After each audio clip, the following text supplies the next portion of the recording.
నమస్తే అమ్మా. జై శ్రీకృష్ణ. అమ్మా, వశీకరణ చేశారు, వశీకరణ జరిగింది, అందుకే సహజంగా భర్త భార్య మాట వింటున్నాడని, లేకపోతే ఎవరికో వశీకరణ చేశారని వాళ్ళు మన మాట వింటారు, మనకు లొంగి ఉంటారు, ఇలాంటి పదాలు వింటుంటాం. నిజంగా అసలు వశీకరణ అనేది ఉందంటారా?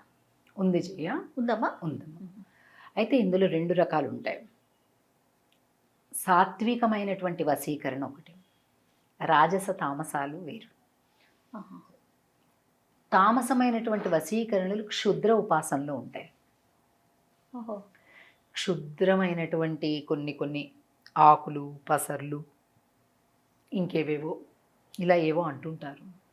క్షుద్ర ఉపాసనలు తామసమైనటువంటి గుణాలతోటి ఒక మనిషి ఇంకొక మనిషి యొక్క ఆలోచనల్ని నియంత్రించగలగడం, ఒక మనిషి ఇంకొక మనిషి యొక్క ఆలోచనలపైన తన పెత్తనాన్ని సాగించటం, తన సహజమైనటువంటి ఆలోచనలను చంపేసి వీళ్ళ యొక్క ఆలోచనలు ఆ మనిషి బ్లైండ్గా ఫాలో అయ్యేట్టు. కొన్ని సినిమాల్లో చూస్తాం ఇలా వెళ్ళిపోతున్నట్టు అలా ఇలాంటివి మన గ్రంథాల్లో కూడా చెప్పబడిందా? ఉన్నది.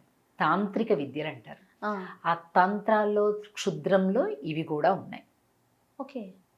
కానీ అవి పెద్ద సజెస్టబుల్ కాదు, మంచిది కాదు, ఎవరికీ మంచిది కాదు. అనుకుంటారు వీళ్ళు అస్సలు మాట వింటలే కదా, ఎలాగైనా లొంగదీయాలి, ఎలాగైనా చెయ్యాలి అని. కానీ మనిషినే కోల్పోయే పరిస్థితి వస్తుంది.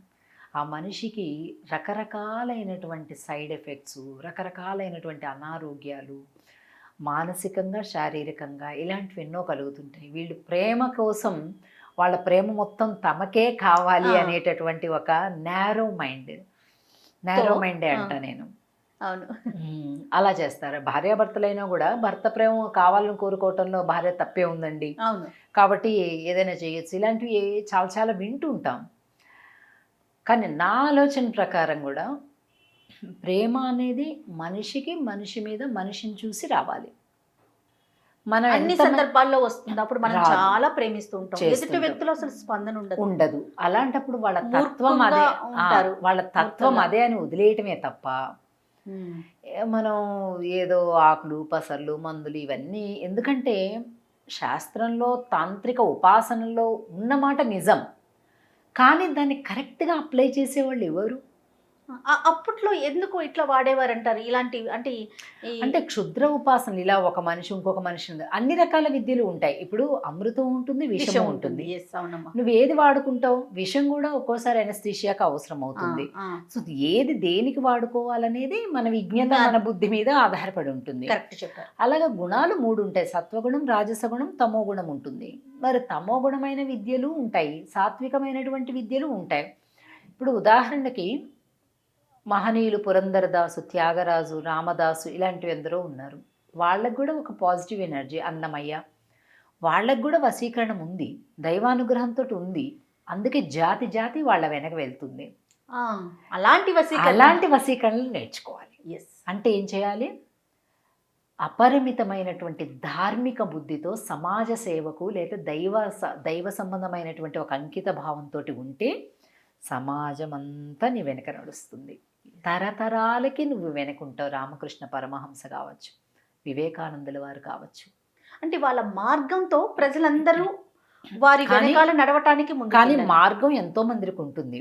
ఉదాహరణకు చూడండి, స్వాతంత్ర వీరుల్లో కూడా మార్గం ఎంతో మంది ఉన్నారు. ఋషులు కూడా కొన్ని కోట్ల మంది మహర్షులు ఉన్నారు ఇప్పటి వరకు, మనకి లక్షల సంవత్సరాల నుంచి చూస్తే.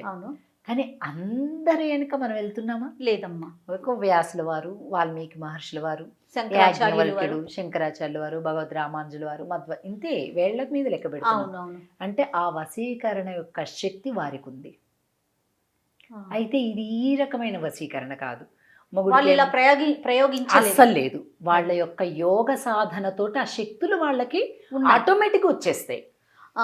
ఇప్పుడు చూడండి, ఇది యోగ సాధన చేస్తే, ప్రాణాయామం కానీ ఇవి కానీ హఠయోగ క్రియలు కానీ చేస్తే శరీరం అంతా ఒక రకమైన తేజస్సు, కళ్ళు ఒక తేజస్సుతోటి, స్కిన్ ఒక గ్లో ఉండడం, ఇవన్నీ అవుతాయి యోగా సాధన చేసే వాళ్ళకి. వాళ్ళు కళ్ళు గ్లో అవ్వాలని చెప్పేసి వాళ్ళు ఏం చేయట్లే, ఇది చేస్తుంటే ఆటోమేటిక్గా కొన్ని లాభాలు యాడ్ అవుతుంటాయి. అలానే కానీ ఇప్పుడు మనం వాళ్ళని లొంగపరుచుకోవాలి, వీళ్ళని లొంగపరుచుకోవాలి అని చేసేటటువంటి ఇవన్నీ కూడా చాలా తప్పు మార్గంలో వెళ్ళేటటువంటివి. సో కాబట్టి అలా ఎప్పుడు కూడా చెయ్యకూడదు. అలాంటి భావజాలం కానీ అందులో ఈ కాలానికి అంతంత తాంత్రికల్లో కూడా నిష్ణాతులైన వాళ్ళు ఎవరు నాకు తెలిసి చాలా రేరు, చాలా రేరు. కాబట్టి దాన్ని బిజినెస్ చేసుకోవాలి అనే ఎదుటి మనుషుల యొక్క బలహీనతను చూసి మేము ఇది ఇస్తాం అది ఇస్తాం అని ఎన్నన్నా కూడా అలాంటివి నమ్మద్దు. మిమ్మల్నే మీరు నమ్ముకోండి, భగవంతుడిని నమ్మండి, మీ శక్తిని మీరు నమ్ముకోండి. సో మనం పార్ట్నర్ని కానీ పిల్లల్ని కానీ ఇంకొకళ్ళని కానీ వాళ్ళని వశీకరించుకోవాలి అంటే మీ శాయశక్తుల ప్రయత్నించండి. అంటే కావాలని చేయొద్దు. మీ మార్గంలో మీరు వెళ్తుంటే మిమ్మల్ని, మీ గుణాన్ని, మీ బిహేవియర్ని చూసి వాళ్ళే అట్రాక్ట్ అవ్వాలి.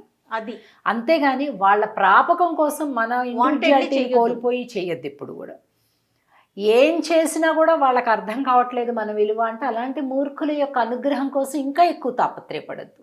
పడద్దు.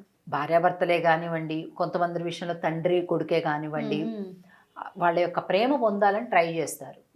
అంటే వాళ్ళ మంచిగా ఉండాలని వాళ్ళకి ఏమి ఇష్టమో అవన్నీ చేస్తుంటారు. అవునవును. ఎంత చేసినా వాళ్ళకి రెస్పాండ్ అవ్వరు. అది మూర్ఖులు ఉంటారు అట్లా. అలాంటప్పుడు ఆ మూర్ఖుల యొక్క ప్రాపకం కోసం, ఆ మూర్ఖుల యొక్క ప్రేమ కోసం నిన్ను నువ్వు కోల్పోయేంతగా నువ్వు దిగజారకు.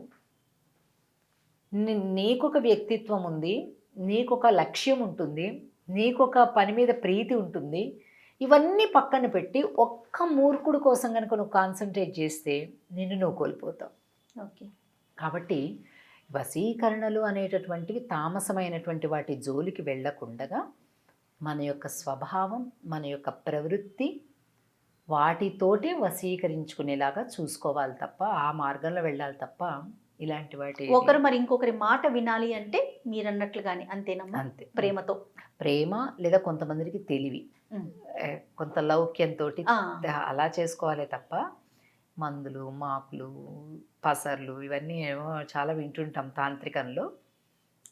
It is not the correct way. జై శ్రీకృష్ణ. జై శ్రీకృష్ణ.